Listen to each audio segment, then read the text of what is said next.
Hello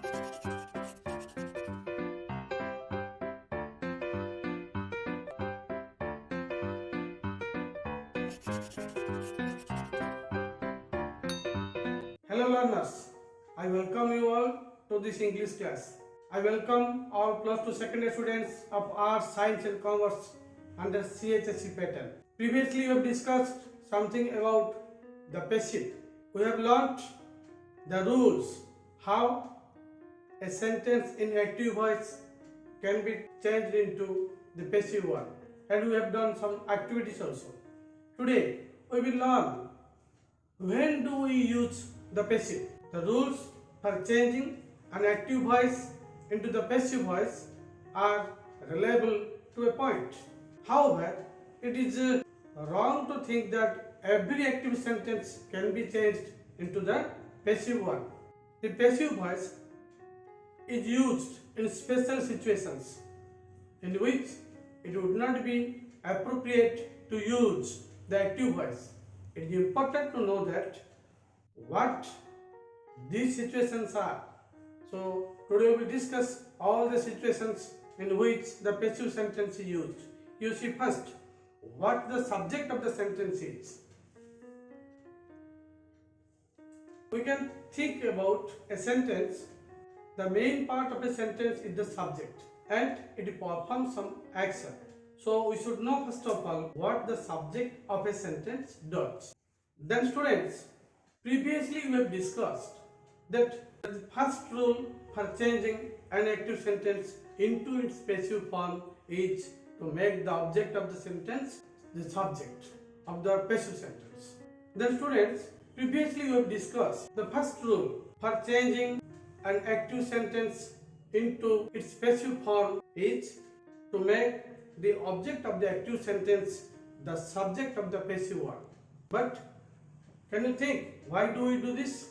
Yes, every sentence must have a subject which comes at or near the beginning of the sentence before the verb. So we know that is subject. Let's see some sentences and point out the subjects here. Let's discuss about the examples. You see first what the subject of the sentence does. In these sentences we will see what these subjects do in these sentences. First sentence you see, the boys fed the lions in the zoo. What is the subject? The boys. Second, the kind old gentleman gave the blind beggar 10 rupees. What is the subject? The subject is the kind old gentleman. Next, in third sentence, Bhima killed Dusasana in a fight. You see, what is the subject here? Bhima. In fourth sentence, the cyclone destroyed 2000 villages. What is the subject here? The cyclone. Means in all these sentences, it introduces the topic that the speaker is going to tell about. Here we will discuss one by one all the sentences. You see, in first sentence, the boys. Here, the speaker is interested to say something about the boys. What did the boys do? What did boys do? The speaker tells us in the rest of the sentence. You see, fed the lion. So this is the topic of the sentence. It introduces what the subject does here. Similarly, in second sentence, the kind old gentleman is the subject. What did the kind old gentleman do? He gave the blind beggar 10 rupees. This is the action that the subject performs. In third sentence you see, subject is Bhima, it is obvious, it is clear. What did Bhima do? What did Bhima do? That in the rest part of the sentence. Killed Dusasana in a fight. So Bhima did some work here. In fourth sentence, the cyclone destroyed 2000 villages. Here we know this is subject. What did cyclone do? Cyclone destroyed 2000 villages. So this is the action done by the subject in these sentences. So here the speaker is going to tell us something about the subjects, that's the topic of the sentence. So this is the first function of a subject, that he performs some actions. The subject also refers to the person or the thing that performs the action indicated by the verb. In other words, we can say that the subject or the doer of the action or the agent performs the action. In these examples, it is clear for us. So we identified the subjects. Now we will know what is the object. Object is nothing but that is a thing or a person on which some action is done by the agent or by the doer or by the subject. We will identify here what the object in the first sentence. You see the lions or the lions in the zoo. In the second sentence, what is the object? The blind beggar and 10 rupees. Thirdly, Bhima killed whom? Bhima killed Dushasana. So Dushasana is the object. Next, subject is cyclone in fourth sentence. What is the object here? The object is 2000 villages. So these are the objects. We can take some another example. We will see what is the relation between subject and object. Object is nothing but upon which the subject does some work or performs some action. We will take some more examples. You see in the example here, the policeman arrested the thief. Here we will identify the subject. What is the subject? The subject is the policeman. What is the object here? The thief. This is the object. So in active voice, the subject policeman performs some work, performs some action on the thief. So thief is the object. So how can we identify in which voice the sentence is? It is active voice or passive voice?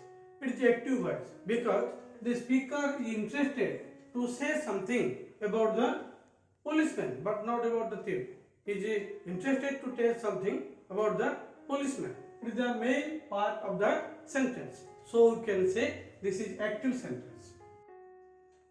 When we change this active sentence into passive, according to rule, we will take the object of the sentence to the first of the sentence. We will make it subject. In this case, no longer the subject, the policeman necessary here. It is pushed to the back part of the sentence. It is pushed to the last part of the sentence. Here the object is important. What was done? What happened to the thief? Here the speaker is interested to tell us something about the thief and what happened to him. So we can say this is a passive sentence. In B, it is a passive sentence. In A, the sentence is in active voice. So when we turn an active sentence into passive, the spotlight, the effect is to turn on away from the agent or the subject. We will take the focus away from the subject. We will focus the spotlight on the thief, on the object. This is the passive sentence. Now we discuss where the passive sentences are used. You see, when we are more interested in the action that is performed than the agent, in those cases, passive sentences are used. There are some situations. You see, first, when the speaker does not know the identity of the agent, he does not know who that is, who is doing that work. You see, example, my bicycle has been stolen. In this sentence, the speaker does not know who stole the bicycle, who has stolen the bicycle. He knows something about the bicycle, that the bicycle is stolen, someone taken the bicycle. In this case, we cannot use the active sentence, it should be used in passive. Another situation here, when it is not necessary to mention, to indicate, to show the agent, it is obvious who the agent is. You see, the accused was tried in a court and sentenced to prison. You see here, the accused was tried in a court and sentenced to prison. It is very clear who will be the agent. Yes, the judge. Yes. So the accused was tried. In this case, it is not necessary to mention about the agent. You see, another case here, when the speaker does not want to mention the agent for some reason. Speaker is not interested to say who is the agent, who did that work. You see, I have been cheated. Here, the speaker is not interested to mention the person who cheated him. Here the speaker is cheated, somebody cheated him. He doesn't want to say the name of the person who cheated him, so he says, I have been cheated. This is also passive sentence. In these cases, it is not necessary to mention the agent. We will see another situation more. Another situation is there when the speaker does not wish to offer a personal opinion but to sound formal and objective. It is very formal, clear. We will take some example. You see here, it is believed that no life exists on the planet Mars. So in this case also, agent is not necessary. It is believed means people believe this. These are the situations where passive sentences are used. No agent is necessary here. By agent is not necessary. But there are some certain cases. In those cases, by agent is necessary and we have to write it accordingly. We will see the situations where the by agent is necessary. You see, when the agent is an important person, an inventor, an artist, a writer, a famous personality, in these cases, by agent is necessary. You see, an inventor. The radio was invented by Marconi. Here, by Marconi is necessary. Similarly, an artist, Mona Lisa, was painted by Leonardo da Vinci. Here, by agent is necessary. Again, a writer, Chandrabhaga was written by Radhanath Rai. So, by agent is also necessary here. You see, a famous personality, a great person, an important person. The bridge will be opened by the chief minister. Chief minister is an important person. So, in these cases, we cannot drop the by agent. And some other cases also. Now we will discuss about it with the examples. You see here, there are some cases where we have to use by agent. Second case, when the agent is someone or something that is unexpected, means which is not expected, unreal. You see, for example, all work in this factory is done by the robots. Here, by the robots. The man was killed by a tiger, because men are not killed by tigers very often. So, in these rare cases also, unexpected cases, we have to use the by agent. So students, today we have discussed about the subject and the object of the sentence, how to identify the active sentences and how to identify the passive sentences, why passive sentences are necessary, in which cases by agent is necessary and in which cases by agent is not necessary. We will discuss section 3 and some activities in the following class. So thank you for watching this video class. Have a good day. Bye bye.